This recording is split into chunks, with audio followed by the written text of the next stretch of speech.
जय श्री महाकाल। पूजा करते समय मन क्यों भटकता है? मन में गंदे विचार आते हैं, कामनाओं के प्रति मन लेके जाता है, इच्छाओं के प्रति लेके जाता है और हमें भटकाता रहता है।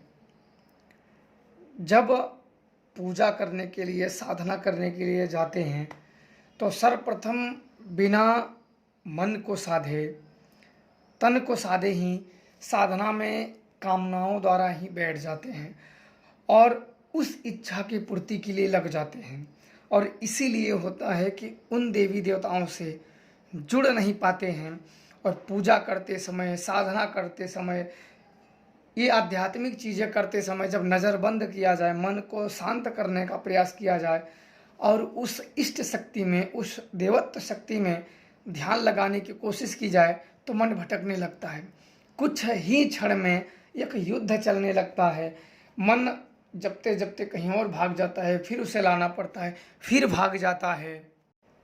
ऐसे क्यों होता है और इससे कैसे बचा जा सके, ताकि तंत्र मंत्र की साधनाओं में और पूजा पाठ जो हम कर रहे हैं ये हम सही तरीके से कर पाएँ और हमारी जो पुकार है, हमारी जो पूजा है, उन देवता तक निर्विघ्न पहुंच जाए और हमारे शांति की प्राप्ति हो।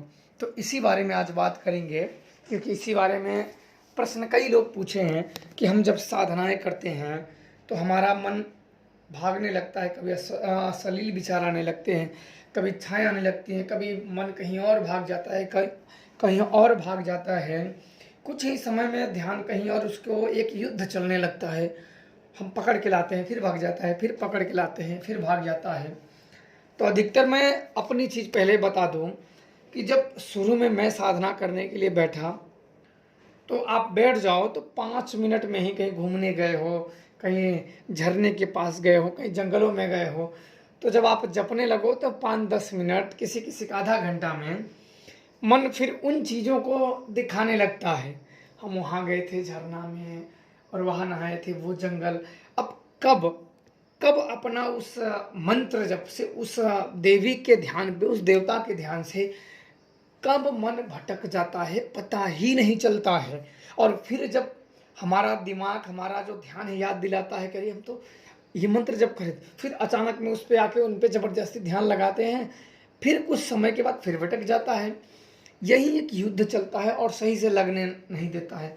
और दूसरा इसमें कारण यह रहता है कि अगर किसी कारण, जैसे शत्रु बाधा हो गई, वशीकरण हो गया, दर्शन की कामना से हो गई, या यक्षिणी या अप्सरा की प्रेम भूत से साधना, प्रेम के वशीभूत होकर साधना की जाए, तो सदैव एक इच्छा निर्धारित के लिए अगर की जाती है तो ये वो इच्छाओं का सदैव स्मरण रहता है।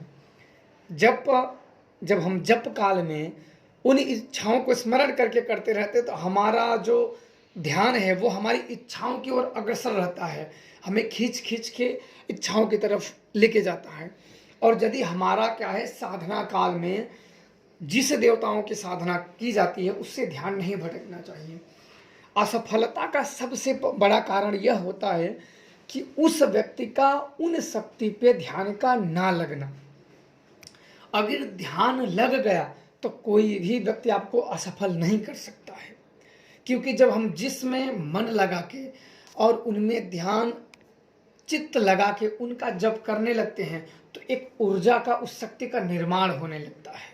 जब हम किसी चीज़ में, किसी देवताओं में, किसी शक्तियों में हम ध्यान केंद्रित करके जपने लगते हैं तो हमारी जो जप है, जो हमारी ऊर्जा है, उन शक्ति का निर्माण करने लगती है, अप्रत्यक्ष रूप में उनका निर्माण करने लगती है। तो आपने देखा होगा किसी भी जप में कि सबसे पहले अप्रत्यक्ष रूप में कोई ना कोई स्वप्न में या कुछ ना कुछ होने लगते हैं। फिर जब वह ऊर्जा का निर्माण होती है तो आपको अनुभव के आधार पे कुछ ना कुछ उस शक्ति से संबंधित अनुभव प्राप्त होने लगते हैं, जो कि पहले नहीं हुए होते हैं। अगर किसी की भी आज्ञा मान के, जो कि आज्ञा मान के भी ध्यान लगता है कि हमें इनकी आज्ञा है, इस अगर भाव से अगर मंत्रों का जप किया जाए तो निश्चित तौर पे सफलता होने से कोई भी टाल नहीं सकता है। पर अधिकांश लोग क्या करते हैं कि अपनी कामनाओं को, कामना पूर्ति करो, बिल्कुल करो, पर जप काल में कामनाओं को टारगेट करके ना जपो, पहले जप करके एक ऊर्जा का निर्माण कर दो, वो ऊर्जा उस देवत्व का रूप ले लेगी। जिस देवी देवताओं का नाम बार बार आप उच्चारण कर रहे हो, उसका एक ऊर्जा तैयार हो जाती है, एक मंडल तैयार हो जाता है, और वही धीरे धीरे साकार रूप लेने लगता है, जो कि आपको अनुभूतियां देने लगती है। और ये जपा जाए तो ये जब ध्यान केंद्रित किया जाता है, जब ऊर्जा का निर्माण होने लगता है, तो वो अनुभूतियां बढ़ने लगती है, और फिर वही ऊर्जा धीरे धीरे साकार रूप में उभरने लगती है, और फिर वही ऊर्जा आपके रुके हुए या जिस उद्देश्य से धीरे धीरे मदद करने लगती है। ऊर्जा जितनी प्रचंड होती जाती है और सहयोग उतना बढ़ता जाता है। तो इसलिए बिल्कुल करिए। मैंने जानकारी यक्षिणी से मैंने प्राप्त की थी ध्यान लगाने का, जो भी मुझे ध्यान केंद्रित से मुझे आज्ञा मिली और मैंने उसका नियम पालन किया और मुझे सफलता भी मिली।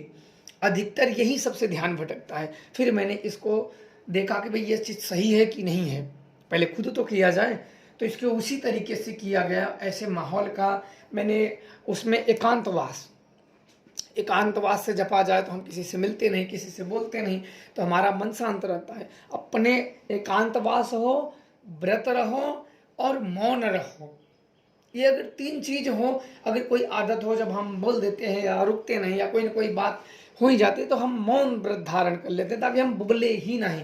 हमारा मन भी हो कि नहीं नहीं हमें तो बात करना है, फिर भी मजबूरी संकल्प के साथ ले लो कि हमें इसका तोड़ने का भय लगा हो कि भैया टूट जाएगा तो फिर गड़बड़ हो जाएगी। संकल्प के साथ कहो, संकल्प अगर मजबूत रहेगा तो प्राप्त कर लोगे। तो ये अगर पालन किए तो जो वाणियों से शब्द अशब्द जो निकलते हैं, जो ऊर्जा का क्षय होता है, वो ऊर्जा का निर्माण होगा। और तब आपको अगर नींद खुली, तब आपको याद हो जाएगा कि आप व्रत किस लिए हैं, मौन किस लिए है और एकांतवास किस लिए हो। तो आपको याद दिलाता रहेगा और जप काल में भी याद रहेगा। आपको मालूम है ना कि जो 24 घंटे ध्यान में चलते हैं ना, वो याद रहता है। इसलिए ऐसे करें तो कोई भी पूजा पाठ में ना तो अश्लील विचार आएंगे, ना तो गंदे विचार आएंगे, और जिस शक्ति की पूजा करोगे निश्चित तौर पे अनुभव भी होगा और सफलता भी प्राप्त हो जाएगी।